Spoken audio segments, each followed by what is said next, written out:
بسم الله الرحمن الرحيم الحمد لله نحمده ونستعينه ونستغفره ونؤمن به ونتوكل عليه ونعوذ بالله من شرور أنفسنا ومن سيئات أعمالنا من يهده الله فلا مضل له ومن يضلل فلا هادي له ونشهد أن لا إله إلا الله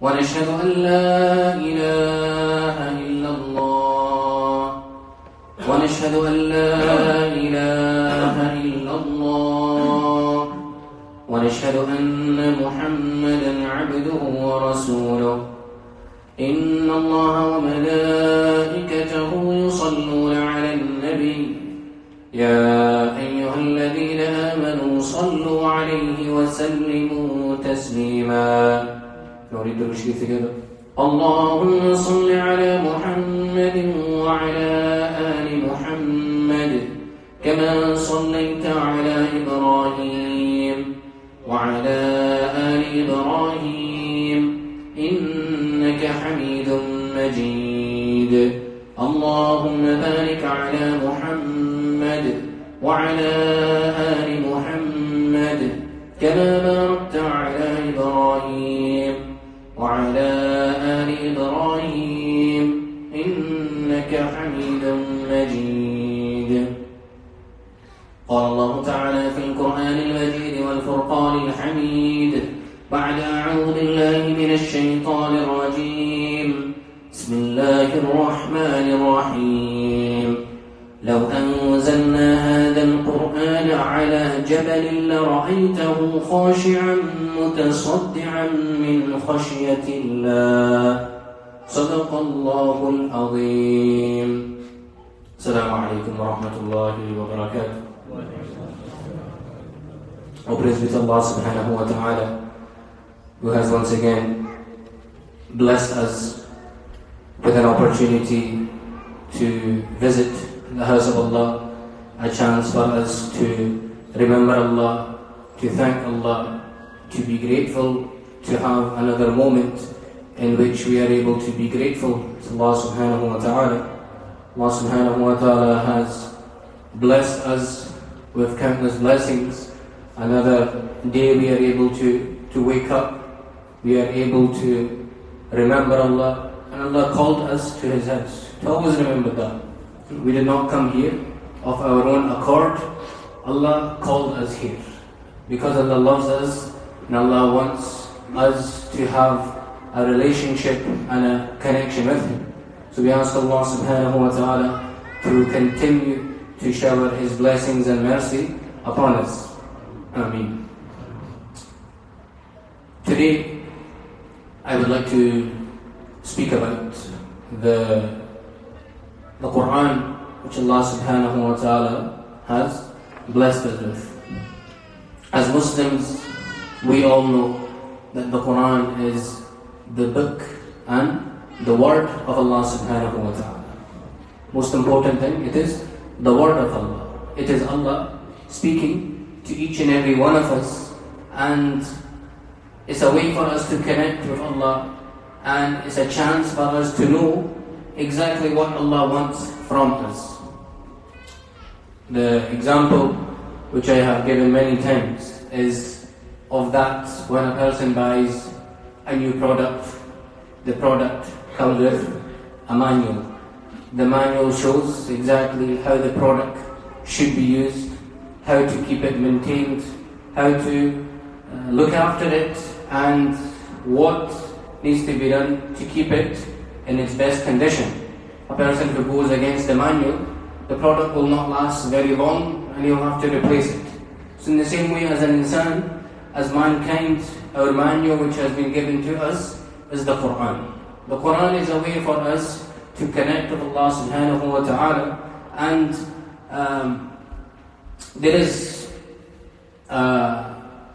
something within us, each and every one of us, that we want to be close to the Quran and we want to take the most benefit from it. Yes? We want to take benefit from the Quran? Yeah. Yes, inshallah. So there is a way for it to be done. There are etiquettes of the Quran which are very important, things that we have to do in order for that connection to be made. If a person tries to do these things, inshallah, it will work out for us and we will be able to do it. The first thing which we have to do and able to build that connection with the Quran is to renew our intention. That, why am I reading the Quran? First question we have to ask ourselves, what is the purpose of reading the Quran? The Quran I am reading, it is so that I can understand what Allah wants from me.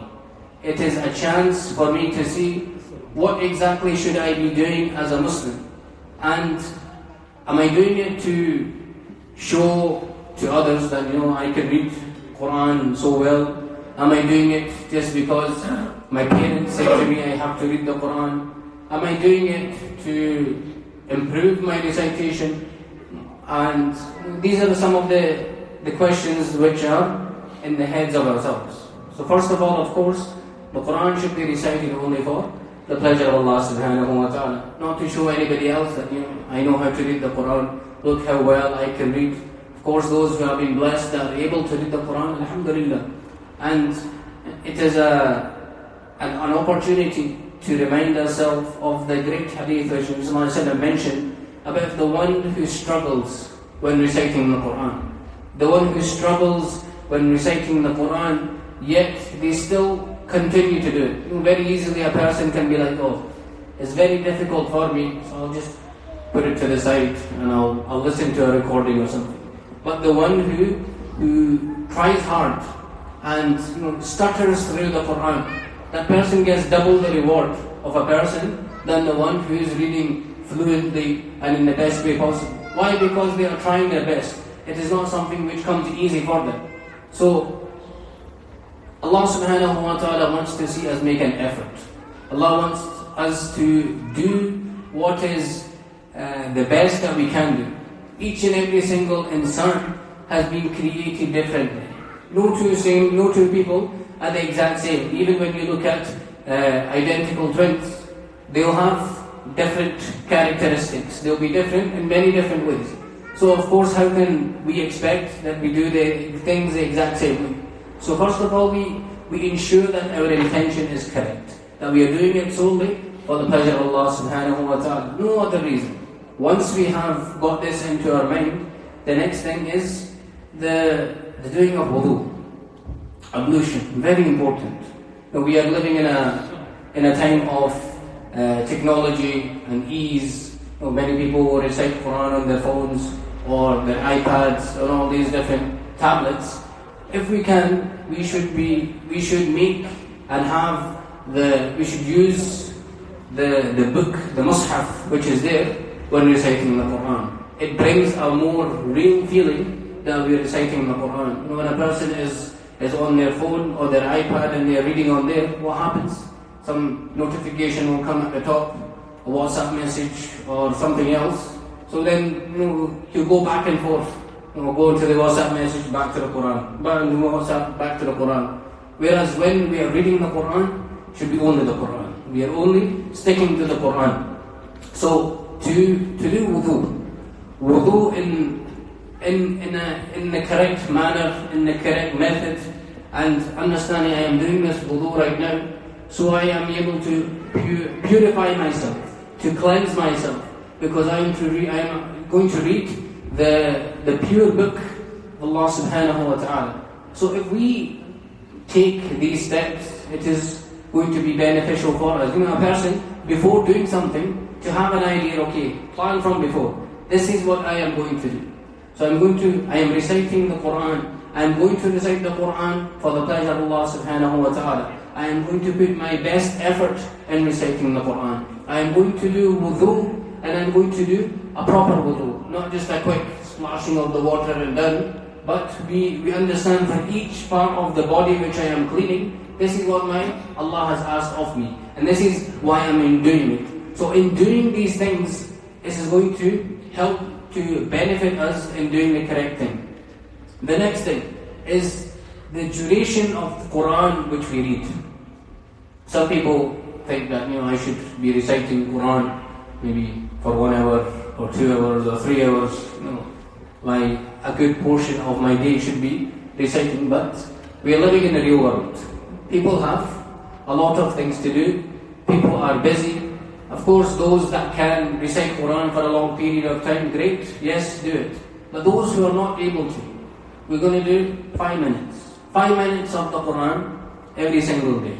Nabi mentioned in a hadith that أحب الأعمال إلى الله تعالى, that the most beloved actions to Allah subhanahu wa ta'ala is أدومها وإن قل, that which are consistent. Consistent even if they are small in number. So imagine if a person gets into the habit 5 minutes every single day, and we sit together as a family.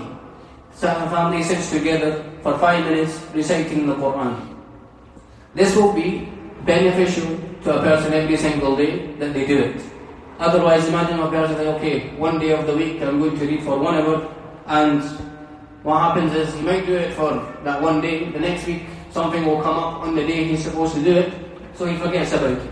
So this is why Nabi mentioned that whenever we are able to, we do the deed, small in number, but to be consistent. To always be consistent with whatever we are doing. This is why we have our 5 times salah every single day as well.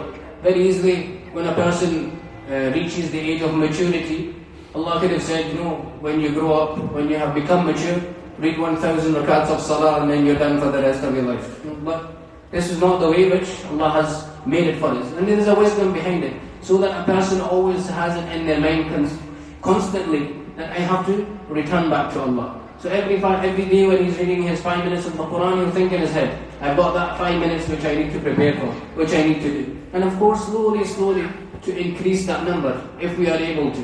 But to promise ourselves that I will do this for Allah subhanahu wa ta'ala. The next thing, which is those 5 minutes of Quran which we recite. Some will be able to recite a page, some 2, 3, 4, 5, who knows, whatever you are able to do, check what it means. What is Allah subhanahu wa ta'ala speaking to me about here? What does Allah want from me? Well, we have the Quran and we read from it, but majority of the time we don't even know what it means, what it is saying. Again, a person who buys a new product, he'll look at his manual, and majority of the time it has it in all the different languages which are there. So of course, for those of us living here, majority, we'll look at the English part, because we understand the English part of the manual. So in the same way, we are living in times where there are, mashallah, translations in every single language. Whatever we need, whatever is your best language that you understand, to look for the translation of the Quran. What does Allah want from me here? What is Allah asking of me? To take lessons from it. It has been mentioned about the Sahaba, that when the Quran was being revealed to them, Nabi sallallahu alayhi wa sallam, of course, he spoke to them, and he read it to them, and this is how they learned. There was no scripture or book form at that time.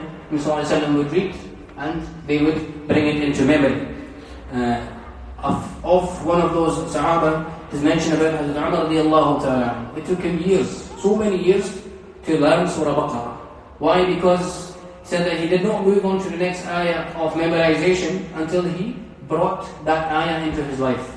So until he did not bring the ayah into his life, he did not learn the next one. It's mentioned same about Hazrat Uthman radiallahu ta'ala anhu as well. He's the one who compiled the Quran. He helped in compiling the Quran. It is mentioned that when the time came for him to be attacked, of course we know that he was martyred.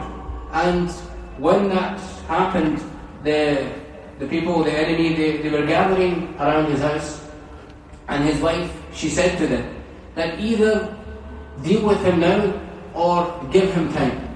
And the reason why she said that, because as Uthman radiallahu ta'ala, he would stand in Qiyam al-Layl, he would stand in the Tahajjud prayer, and in one rak'ah, he would recite the whole Quran. The whole Quran he would recite in one rak'ah of prayer. Today we find it difficult to just stand for Jummah Salah when Imam will read Surah Al-A'la and Surah Al-Ghashiyah. Oh, he's doing a long one today. So, this is where we have to make sure that he was able to stand for the whole night prayer in one rak'ah, full Quran will be recited, because they had that connection with the Quran, because they understood this is Allah subhanahu wa ta'ala speaking with them. And this is, of course, we will never reach the level of the Sahaba, but we make an effort. The way that we are able to make effort in things when it comes to dunya. Always given same examples. A person knows he has to wake up early in the morning to go to work. Even though he doesn't want to wake up, he has to do it. He does it because this is where you get paid. So the same way, we want to build that connection with Allah subhanahu wa ta'ala. We want to understand the Quran, so we have to take those steps in order to make that happen. The way that it will happen is if we do these small things. And the main thing after that is dua. Making dua to Allah subhanahu wa ta'ala. Asking Allah, Ya Allah, make this recitation of the Quran be a means of blessing and reward for me. Make it a means of blessing. Not only that, let me inculcate the Quran into my life. Let me bring everything I have into my life. All of these things is what we have to do. We have to ask from Allah subhanahu wa ta'ala. So, just a quick recap. First thing is that we make the right intention. We make the right intention that Allah subhanahu wa ta'ala, I am doing this only for your pleasure. Secondly is to do it only for to do wudu. To do wudu in the correct way, to do it in the best way, and to make sure that it is only for we don't waste any time in doing it. Thirdly is that we spend at least 5 minutes. 5 minutes in the recitation of the Quran. We are consistent with the recitation of the Quran. We are consistent with the recitation of the Quran. Fourthly, if everybody can just please move forward and fill in all of the remaining gaps. Just so there's enough space for brothers coming in. Space upstairs, yeah? Enough space upstairs as well for those. If there's no space here, just send them upstairs. Recap again. Okay, first part. First part is niyyah, intention. We have the right niyyah, intention. It is only for pleasure of Allah subhanahu wa ta'ala. No other reason. I'm going to please Allah subhanahu wa ta'ala by reciting the Quran. Second thing. Wudu, yes. We have one person listening. Wudu. I'm going to go through a recap again so everybody I know is listening. Second thing is wudu. We make sure that we do wudu in the correct manner. We do it in the right way. Third thing. How many minutes? 5 minutes. At least 5 minutes of recitation every single day. Fourth thing is to at least try and understand what we have read. What does Allah subhanahu wa ta'ala want from me? What is Allah asking of me? And the last thing, what do we make? We make dua. We ask Allah subhanahu wa ta'ala for guidance to help us to bring each and every one of the ayahs that we read into our life. And I'll add another thing on. If we are able to spend to spare 2 rak'ah of salah every day, whenever you feel, if you are able to, then at tahajjud time, to just read 2 rak'ah, to be grateful to Allah subhanahu wa ta'ala. Shukr. To thank Allah subhanahu wa ta'ala for all the blessings which have been given to us. To thank Allah subhanahu wa ta'ala for giving us the gift of Iman. For thanking Allah subhanahu wa ta'ala for having a roof above our head. For having food on our plates. For having a family. All of these things Allah subhanahu wa ta'ala is giving us without asking for anything in return. A small thing, if we are able to do that, Allah mentioned in the Quran, لَإِن شَكَرْتُمْ لَأَزِيدَنَّكُمْ. Allah will give us more. To get out of the understanding of the dunya. Dunya says, if you go into the shop and you give money, that is when you get something back. So to get out of that mindset that to Allah we don't need to give any money. Allah doesn't need anything from us. Allah is in control of everything that we do. If we just speak the right things, if we have the right feelings in our heart, don't even need to say it. Thinking in your heart, thank you Allah for everything that I have, Allah will give you more. And this is the thing that we always need to understand. Allah subhanahu wa ta'ala wants nothing from us. Allah needs nothing from us. We need Allah. Yes? We need I'm still not quite. All the people at the back don't need anyone. We need still nobody at the back. We need I think he needs to have lunch here as well, provided please for the people who didn't need anything. So we need Allah. Allah doesn't need any one of us. We just have to be thankful, be grateful to Allah subhanahu wa ta'ala for all our blessings. Put aside a few minutes if we can. Ask Him, Allah subhanahu wa ta'ala, may Allah give us the tawfiq and understanding to act upon these things. Ameen wa akhiru da'wana alhamdulillahi rabbil alameen. You can stand up.